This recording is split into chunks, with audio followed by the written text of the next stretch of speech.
Христос Воскресе! Честит празник! Надявам се много добре сте си изкарали вчера. Аз си изкарах страхотно. Може да видите кадри от това какво правих всъщност. Днес сме ден 9 от моя чалендж да ви говоря на български по различни теми.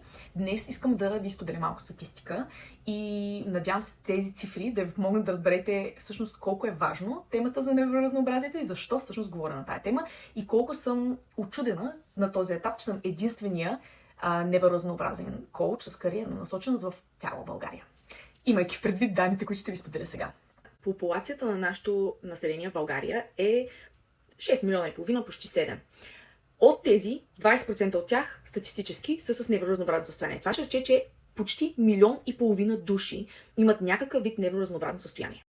Направих си труда да разбера колко всъщност е работната ни ръка и тя е около 3 милиона, което ще рече, че над половин милион от хората, които работят в България, всъщност имат някакъв вид невроразнообразно състояние.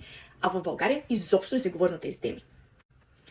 В България също има много хора, които са икономически неактивни, от които 200-250 хиляди от тях са младежи до 29 годишна възраст.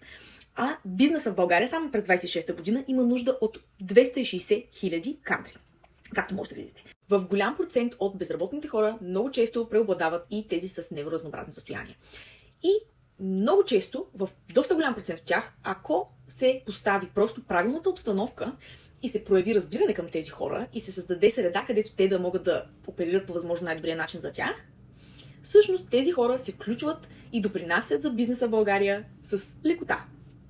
Така че докато заедно се наслаждаваме на лалетата пред НДК, много ви насърчавам да си помислите дали всъщност в вашата работна среда, в вашия офис създавате условия, които подканват хора, които може да мислят по по-различен начин, може да действат по по-различен начин, да се чувстват комфортно. И всъщност колко ще е трудно да се създаде среда, която да е по-приемчива и по-отворена и да решим този проблем, който имаме с недостига на качествени кадри. Та дори ако вземаме хора, които влизат от чужбина и така нататък, пак ще имаме нужда тези хора да бъдат приобщени и да създадем работна среда, която да е подходяща за тях, за да могат те да разгърнат пълния си потенциал и да помогнат